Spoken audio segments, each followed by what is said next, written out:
Hello student, I am Babita Sharma, your Hindi teacher from LPM Public School. Welcome my online class.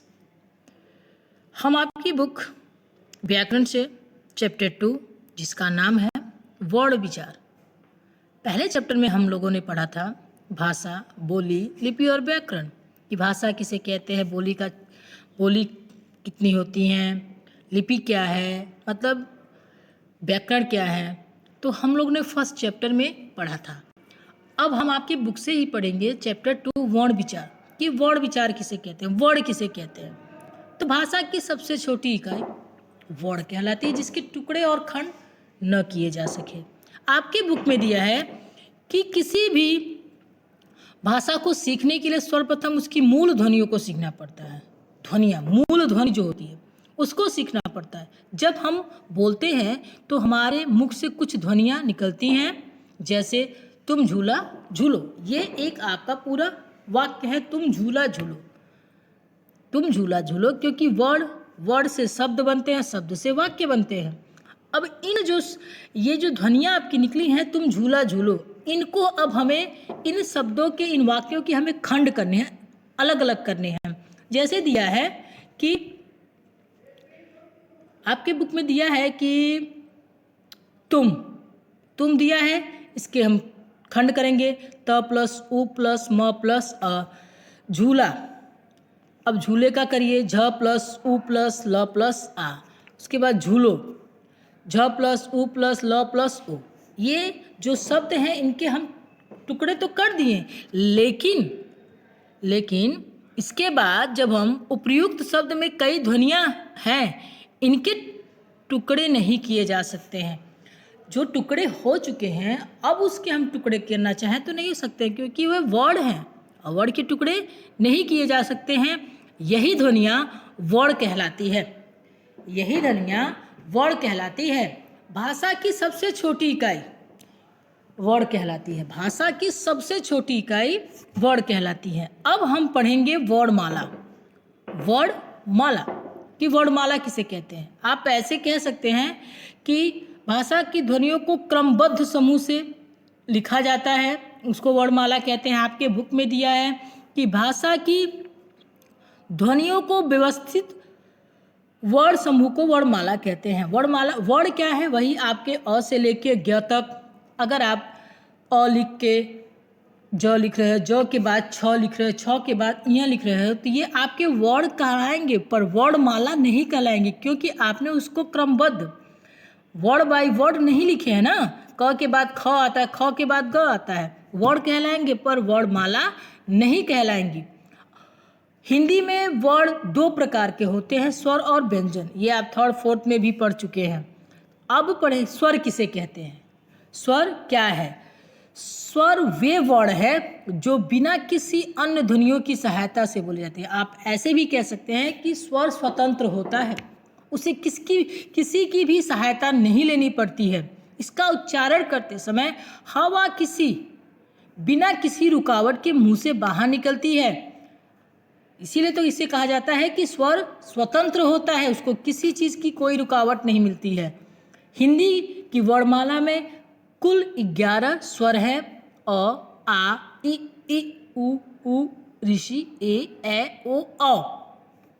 ये आपके 11 स्वर हैं। आप लोगों ने थर्ड फोर्थ में केवल स्वर और व्यंजन पढ़ा है, लेकिन 5 और 6 में आके आप लोगों को स्वर के भी 3 अंग हैं। स्वर के भी 3 अंग हैं। अब वो 3 अंग कौन कौन से हैं? ह्रस्व, दीर्घ, प्लुप्त। अब ह्रस्व स्वर किसे कहते हैं? पहला है ह्रस्व स्वर किसे कहते हैं? जिन स्वरों को बोलने में बहुत कम स्वर लगता है, बहुत कम समय लगता है, उसको हम ह्रस्व स्वर कहते हैं। ये 4 होते हैं। ये कितने होते हैं? ये 4 होते हैं।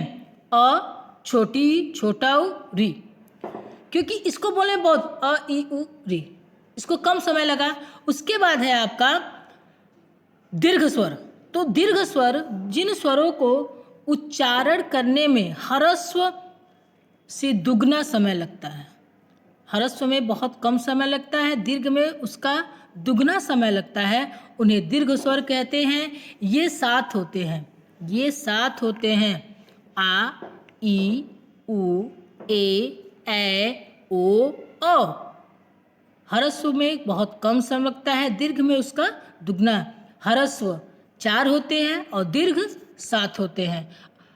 तीसरा है प्लुप्त स्वर कि प्लुप्त स्वर किसे कहते हैं। तो प्लुप्त स्वर जिन स्वरों के उच्चारण में ह्रस्व का तिगुना समय लगता है। दीर्घ ह्रस्व में बहुत कम समय लगता है जो 4 होते हैं। दीर्घ में ह्रस्व का दुगना समय लगता है जो 7 होते हैं। प्लुप्त में कह रहा है जिन स्वरों का उच्चारण में ह्रस्व का तिगुना समय लगता है उसे हम क्या कहते हैं, प्लुप्त स्वर। जैसे ओम, जैसे ओम।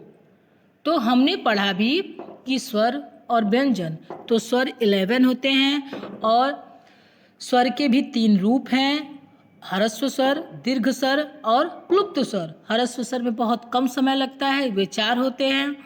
दीर्घ स्वर में ह्रस्व का दुगना समय लगता है, वो 7 होते हैं। और प्लुप्त में ह्रस्व का तिगुना समय लगता है, जैसे ओम। अब हम पढ़ेंगे स्वरों की मात्राएं। स्वर ही है जो हमारी मात्रा है, स्वर ही है जो हमारी मात्राएं हैं। जब संपूर्ण व्यंजनों के साथ स्वरों के चिन्हों का प्रयोग करते हैं उन्हें उसकी मात्रा कहा जाता है। अ को छोड़कर अन्य सभी स्वरों की क्या है, मात्रा है।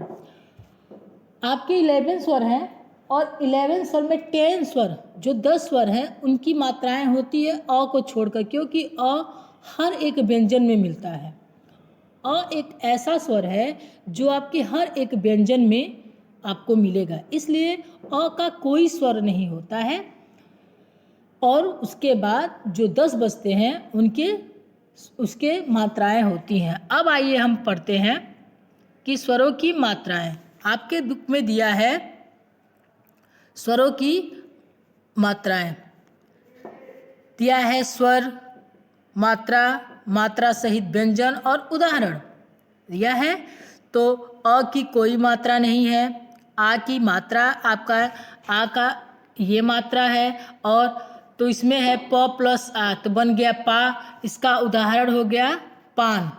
ऐसे ई की मात्रा है, बड़ी ई की मात्रा है, ऊ की मात्रा है, बड़ा ऊ की, ऋषि की, ए के, तो ये सब मात्राएं हैं। जितनी भी हैं आपकी ये सब मात्राएं हैं। ओ का भी है, औ का भी है। अ को छोड़कर और सबकी क्या है, मात्राएं होती हैं। और जैसे यहाँ पे आपको इसकी स्वर की मात्रा भी दिया गया है, मात्रा सहित व्यंजन भी दिया गया है और उदाहरण भी दिया गया है कि जहाँ स्वर की मात्राएं लगती हैं वहाँ आप कोई एक शब्द बना सकते हैं। क्योंकि अगर स्वर न रहे तो आप कोई भी शब्द या कोई भी वाक्य नहीं बना सकते हैं। इसीलिए कहा जाता है कि स्वर के बिना व्यंजन अधूरा है। स्वर को तो किसी की सहायता नहीं लेनी पड़ती है, लेकिन अगर स्वर ना हो तो व्यंजन अधूरा है। क्योंकि अ एक ऐसा स्वर है जो हमारे हर एक व्यंजन में मिलता है, इसीलिए अ का कोई मात्रा नहीं होता है। अब हम पढ़ेंगे अयोग बाह। आप जब क ख ग घ अंग पढ़ते हैं, सॉरी अ आ ई उ जब पढ़ते हैं तो उसमें एक अंग और अह आता है। अंग अह की गिनती स्वर में नहीं की जाती है, इसको हम बोलते हैं अयोग बाह। इसको क्या बोलते हैं, अयोग बाह। ये अयोग बाह है। अंग और अह ये दोनों ध्वनियाँ न तो स्वर में आती है और ना ही व्यंजन में आती हैं, इसलिए हम इसको क्या बोलते हैं, अयोग बाह। न अंग और अह को न हम स्वर में गिनती करते हैं ना ही व्यंजन में। अनुस्वार, अनुस्वार जैसे ये आपका दिया है अंग, ये है संयुक्त व्यंजन के रूप में अरहित पंचमाक्षर, मतलब 5 अक्षर अंग, य, र, न, म। जब अपने ही वर्ग के किसी व्यंजन से पहले जुड़ता है तो उसे अनुस्वार के रूप में लिखते हैं। दिया है संयुक्त व्यंजन के रूप में। जब संयुक्त व्यंजन वो होता है जहाँ दो व्यंजनों के मिलने से ही संयुक्त व्यंजन बनता है। तो बोल रहे हैं कि संयुक्त व्यंजन के रूप में जब अरहित, जिसमें अ नहीं हो। अब अ कैसे नहीं होगा? ये जो आपके ये हलंत लगे हुए हैं, ये जो चिन्ह लगे हुए हैं, जब ये आप वर्डों के नीचे लगा देंगे, वर्ड के नीचे, वो उसमें अ नहीं होगा, उसमें अ नहीं, अरहित। तो जब अपने ही वर्ग में किसी व्यंजन से पहले जुड़ता है तो उसे क्या कहते हैं? अनुस्वार स्वर के रूप। जैसे उदाहरण, य र ल व स ख स से पूर्व सम उपसर्ग लगने पर म के स्थान पर अनुस्वार ही लगता है। जब ये चिन्ह आपका लग जाता है तो ये जो वर्ड हैं वो आधा हो जाते हैं। जब ये चिन्ह आप लगा दोगे तो ये आधा हो जाते हैं। जैसे देखिए उदाहरण में संलग्न, संहार, संसार, संयम, संवाद, रक्षक। हमने अयोगवाह और अनुसार पढ़ा। अब हम पढ़ेंगे अनुनासिक या चंद्रबिंदु। अनुनासिक या उसे चंद्रबिंदु भी कहते हैं। अनुनासिक जो चंद्रमा लग के आकार का होता है, का उच्चारण नाक और मुंह की सहायता से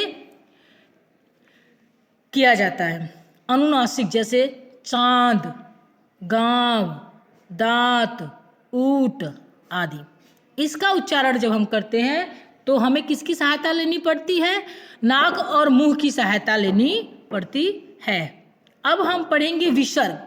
विसर्ग का प्रयोग अधिकांश संस्कृत में होता है। अब आप लोग संस्कृत पढ़ते हो, आपको संस्कृत की बुक लगती है, आपको पता है कि विसर्ग का अधिक प्रयोग संस्कृत में ही किया जाता है। विसर्ग का उच्चारण लगभग ह के समान ही किया जाता है। इसका स्वरूप दो बिंदुओं के रूप में होता है। इसका प्रयोग प्रायः शब्द के अंत में किया जाता है। कोई प्रातः, इसको हम ह के रूप में पढ़ते हैं, ठीक है। विसर्ग को हम ह के रूप में पढ़ते हैं और जब कोई शब्द लिखते हैं तो शब्द के अंत में इन चिन्हों का प्रयोग किया जाता है। अभी तक हम लोगों ने स्वर पढ़ा था। अभी तक हम लोगों ने स्वर पढ़ा कि स्वर किसे कहते हैं, स्वर के कितने रूप हैं। तो स्वर के 3 रूप हैं, ह्रस्व, दीर्घ, प्लुप्त। उसके बाद हमने पढ़ा कि स्वरों की मात्राओं को पढ़ें कि स्वर की मात्राएं क्या हैं। स्वर ही है जो मात्रा है। अ को छोड़ के और 10 स्वरों की मात्राएं होती हैं, क्योंकि अ हर एक वर्ड, हर एक व्यंजन में मिलता है। उसके बाद हमने पढ़ा अयोग, बा, अंग और अह। इसकी गिनती न स्वर में होती है और ना ही व्यंजन में होती है। अनुस्वार पढ़ा कि अनुस्वार का प्रयोग कहाँ होता है। अरहित जिसमें अ न मिला है, जिसमें अ स्वर न मिलता है, वहाँ पे इसका प्रयोग होता है। और उसके बाद हमने पढ़ा अनुनासिक। अनुनासिक क्या होता है? चंद्रबिंदु, उसको चंद्रबिंदु भी कहते हैं। इसका उच्चारण करते समय हमें मुंह और नाक की सहायता लेनी पड़ती है। उसके बाद हमने पढ़ा विसर्ग कि विसर्ग का प्रयोग हमेशा संस्कृत में ही होता है और ये शब्दों के अंत में ये चिन्ह लगाए जाते हैं, जिसको हम ह के तौर पे पढ़ते हैं। अब हम पढ़ेंगे व्यंजन। व्यंजन वे वर्ड हैं जिनका उच्चारण करने के लिए स्वरों की सहायता लेनी पड़ती है। व्यंजन को अगर हम बोलते हैं तो स्वर की सहायता लेनी पड़ती है। आप कोई भी स्वर व्यंजन बोलते हो तो आपके हर एक व्यंजन में स्वर आता है। अ आपका स्वर है तो ये हर एक व्यंजन में मिलता है। सभी व्यंजनों को अ सहित बोला जाता है। बोला गया ना कि सभी व्यंजनों को अ सहित, मतलब अ को लेके ही बोला जाता है। स्वर रहित व्यंजन दर्शाने के लिए व्यंजन के नीचे हलंत लगाया जाता है। ये जो चिन्ह है, ये जब ये चिन्ह लग जाता है तो उसमें अ नहीं होता है। जब ये चिन्ह लग जाता है तो उस व्यंजन में अ नहीं होता है। जैसे आपका उदाहरण दिया है, ये क, प, ये असहित व्यंजन है, लेकिन यहाँ क, प ऐसे दिया है तो ये अरहित है, ये अरहित व्यंजन है और ये असहित व्यंजन है। ओके, अब हम पढ़ेंगे कि हिंदी में व्यंजन के भी 3 रूप हैं, स्वर के भी थे और व्यंजन के भी हैं, स्पर्श व्यंजन, अंतस्थ व्यंजन और ऊष्म व्यंजन। स्वर के भी 3 रूप हैं और व्यंजन के भी 3 रूप हैं। व्यंजन, स्पर्श व्यंजन जिसको हमने बोला, स्पर्श व्यंजन 25 होते हैं। स्पर्श व्यंजन कैसे आप बोलेंगे, कैसे? क वर्ग दिया है, क वर्ग, च वर्ग, ट वर्ग, प वर्ग, त वर्ग दिया है ना, च वर्ग, ट वर्ग, प वर्ग। तो ये आपका क वर्ग है। क वर्ग में ये आपके 5 हैं, च वर्ग में ये आपके 5 हैं, ट वर्ग में ये आपके 5 हैं और त में ये आपके 5 हैं और फ में ये आपके 5 हैं। तो ये आपके 25 हुए। तो यानी कोई भी पूछे कि स्पर्श व्यंजन में कितने होते, स्पर्श व्यंजन कितने होते हैं, तो आप बोलेंगे 25 होते हैं। क वर्ग में 5 है, च वर्ग में, ट वर्ग में, त वर्ग में और प वर्ग में। तो ये आपके क्या हो गए? 5 हो गए। उसके बाद है अंतस्थ व्यंजन। अंतस्थ व्यंजन ये आपके 4 होते हैं, य, र, ल, व। ये आपके 4 होते हैं, य, र, ल, व। ऊष्म व्यंजन आपके हैं स, ख, स, ह और आपके ये हैं संयुक्त हैं 4, छ, त्र, ज्ञ, स्र। तो आपसे ये पूछा जाए कि टोटल आपके व्यंजन कितने हैं, तो 25 आपके ये हो गए, 4 आपके ये हो गए, ये 4 और ये 4, तो कितने हो गए? ये कितने हो गए? 9। ये आपके 71 और फिर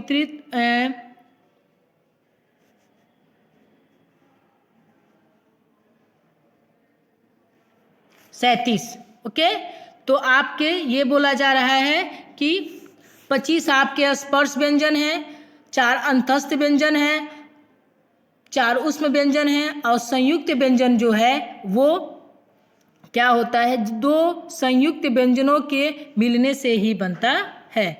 तो स्वर के भी 3 अंग हैं और व्यंजन के भी, स्पर्श व्यंजन, अंतस्थ व्यंजन और ऊष्म व्यंजन। तो ये आपके व्यंजन हैं। संयुक्त व्यंजन, संयुक्ताक्षर।